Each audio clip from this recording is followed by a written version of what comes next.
अतुल सुभाष की जो कहानी है इस समय सोशल मीडिया पे या फिर पूरे भारत में एक चर्चा का विषय बना हुआ है।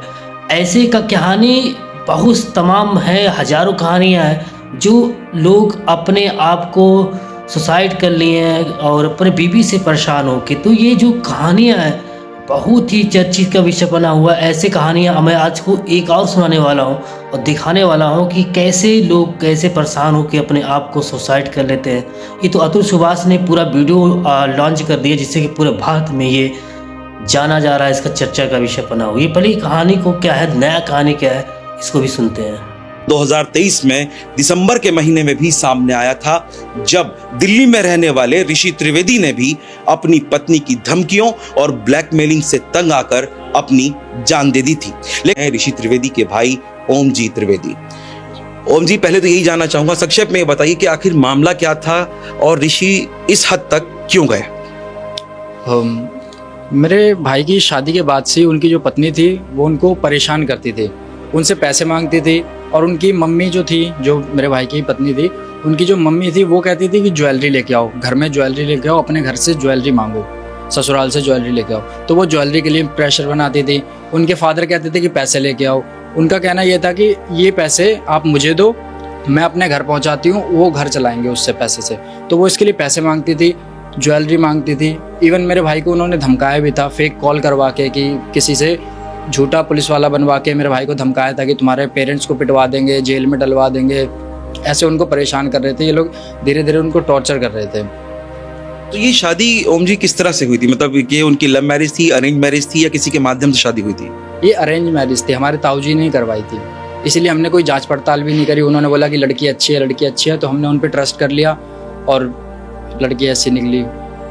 तो ऋषि इस हद तक कैसे पहुंचे? मतलब उस दिन क्या हुआ था जिस दिन ऋषि ने ये कदम उठाया? 8 दिसंबर को एनिवर्सरी थी, 2023 में एनिवर्सरी थी उनकी, 1 साल हो गई थी शादी को। तो हम लोग सेलिब्रेट कर रहे थे, लेकिन उनकी जो डिमांड थी उनकी वाइफ की, वो मंगलसूत्र की थी डिमांड, कि उन्हें एक मंगलसूत्र चाहिए 40,000 का, जो कि उनकी चाची के लड़के को भी मिला था, चाचा की लड़की को मिला था। तो सेम उनको भी चाहिए था 40,000 का मंगलसूत्र। बट हमारी कैपेसिटी नहीं थी कि हम उनको 40,000 का मंगलसूत्र दें, लेकिन वो घर में इस बात पे कलेश कर रही थी। तो पापा ने 20,000 रुपये का मंगलसूत्र बनवा के दिया, जो भी हमारे पास सेविंग थी उससे 20,000 का मंगलसूत्र बनवा के दिया। बट जब उन्होंने देखा कि ये हल्का सा मंगलसूत्र है, तो उन्होंने देखा 20,000 का है तो उसे फेंक दिया। उन्होंने बोला कि तुम लोगों से पैसे कैसे निकलवाए जाते हैं मैं अच्छे से जानती हूँ। फिर उन्होंने अपनी बहन को फ़ोन करा, जो कि भजनपुरा में रहती हैं, रुचि दीक्षित। उनको फ़ोन करा, उनको बताया ये सारा कुछ। तो जो भी वो थी, जो उनकी सिस्टर थी, उनके मम्मी पापा थे, वही लोग इन्हें सिखाते थे। तो उन्होंने बोला कि मैं अभी आऊँगी तुम्हारे घर पे, फिर देखती हूँ, इनका तमाशा करूँगी, इनकी इज्जत उतारूँगी, फिर देखते हैं ये पैसे कैसे नहीं देंगे। उसके बाद 24 तारीख को वो रुचि दीक्षित आई। उन्होंने गली में तमाशा करा, हमारे बारे में उल्टा सीधा बोला, गालियाँ दी, खूब कलेश करा गली के अंदर, खूब बेइज्जती हुई हमारी। मेरा भाई रोकता रहा, मेरे भाई ने शिखा को मना करा कि ऐसा मत करो, मेरे पापा की इज्जत मत बर्बाद करो, ऐसा मत करो। बट वो नहीं मानी, वो घर से गई, अपना सारा सामान लेके गई। उन्होंने अपनी एक साड़ी छोड़ी, जो कि मेरे भाई के मुंह पे मारी, बोली कि इससे तुम फांसी लगा के मर जाना, मैं अब वापस नहीं आऊँगी और तुम्हारे मम्मी पापा को बुरी तरह फंसाऊँगी, ये दहेज के केस लगाऊंगी, घरेलू हिंसा के, ये सारा वो धमका के वहाँ से चली गई। और उसके बाद नेक्स्ट डे भाई घर पे था नहीं, क्योंकि भाई टैक्सी चलाता था तो वो बाहर था वो। लेकिन उसके नेक्स्ट डे 26 दिसंबर को रात को उन्होंने, वो जब घर आए रात के 12:30 बजे करीब घर आए थे, उसके बाद उन्होंने सुसाइड कर ली। वो अलग फ्लोर पे रहते थे, तो वो अलग फ्लोर पे थे, हम लोग नीचे वाले फ्लोर पे सो रहे थे। बट मॉर्निंग में जब जाके देखा रूम में, तो उन्होंने सुसाइड कर रखी थी, फांसी लगा रखी थी। इसके बाद आपने कोई पुलिस को शिकायत की या कोई कंप्लेंट दर्ज करवाई? जी, हमें पहले पता नहीं था कि ऐसा, मतलब अचानक से क्या हुआ। एक दिन का तो 25 दिसंबर को कुछ नहीं हुआ, बट 26 को अचानक से क्या हुआ। तो जो फ़ोन था भाई का, वो हमने पुलिस को दे दिया था कि जो भी इसमें हो आप इन्वेस्टिगेट करें और जो भी आरोपी है उसको पकड़ें। बट पुलिस ने कोई इन्वेस्टिगेशन नहीं करी। भाई ने मेरे व्हाट्सएप नंबर पे अपने फ़ोन का पासवर्ड सेंड कर रखा था, जो कि मैंने उस टाइम नहीं देखा था, क्योंकि वो सिचुएशन नहीं थी उस टाइम, मैंने नहीं देखा था। बाद में मैंने देखा, मैं पुलिस के पास गया, पुलिस को मैंने पासवर्ड फ़ोन अनलॉक करके दिया। तब पुलिस ने जब चेक करा तो उसमें वीडियो मिली भाई की, जिसमें उसने बोला कि मैं अपनी पत्नी शिखा की वजह से आत्महत्या कर रहा हूँ, उसने मेरी ज़िंदगी बर्बाद कर रखी है, इसी वजह से मैं सुसाइड कर रहा हूँ, मेरी मौत की जिम्मेदार शिखा अवस्थी है। बट इसके बाद भी पुलिस ने कोई FIR नहीं करी, कोई केस रजिस्टर नहीं करा।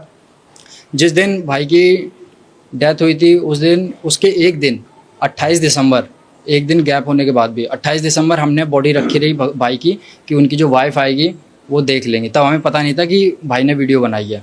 तो वो आई, उन्होंने फिर से तमाशा करा। उनकी मम्मी ने मेरी बहन को धमकी दी, बोली अगला नंबर तेरा है, तू भी ऐसे ही मरेगी। और फिर उन लोगों ने लड़ाई झगड़ा करा, फिर वही तमाशा करा गली में। मेरे भाई की डेड बॉडी को ले जाने नहीं दिया अंतिम संस्कार के लिए, बोल रहे 5 लाख रुपए तो तभी ले जाने देंगे, बट हमने नहीं दिया उनको। हम फिर भी लेके गए, लेकिन वो रोक रहे थे कि जब तक पैसे नहीं दोगे तब तक हम ले जाने नहीं देंगे। उसके बाद वो लोग चले गए। फिर एक महीने बाद फरवरी में उन लोगों ने हमारे ऊपर केस डाले हैं, ये घरेलू हिंसा के, दहेज के और मेंटेनेंस के।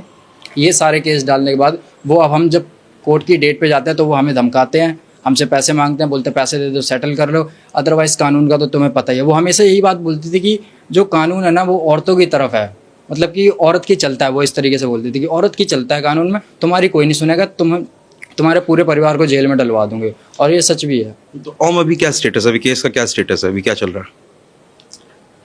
अभी तो केस में बस हियरिंग्स चल रही हैं, डेट पे डेट मिल रही है। और हमारी भी 156 डाली है हमने FIR के लिए, बट उसमें भी 2-2, 3-3 महीने बाद डेट मिल रही है। 2 ही डेट हुई हैं और 1 साल निकल गया, अभी तक कोई FIR रजिस्टर नहीं हुई, कुछ नहीं हुआ। तो ये आपने अभी सुना ओम जी त्रिवेदी को, जो बता रहे हैं कि किस तरह की दिक्कतों का सामना वो कर रहे हैं और कितनी परेशानियां हैं पुरुषों के सामने, कि ऋषि की मौत के बाद भी उनकी जो पत्नी के परिवार वाले हैं उन्होंने उल्टा ऋषि के परिवार पे ही मुकदमे कर दिए हैं, जिनको ये लोग झेल रहे हैं। आर्थिक स्थिति भी बहुत ख़राब है, भाई अकेला कमाने वाला था। इतना संकट, इतनी परेशानियों के बावजूद ये लोग अपनी लड़ाई लड़ने के लिए मजबूर हैं।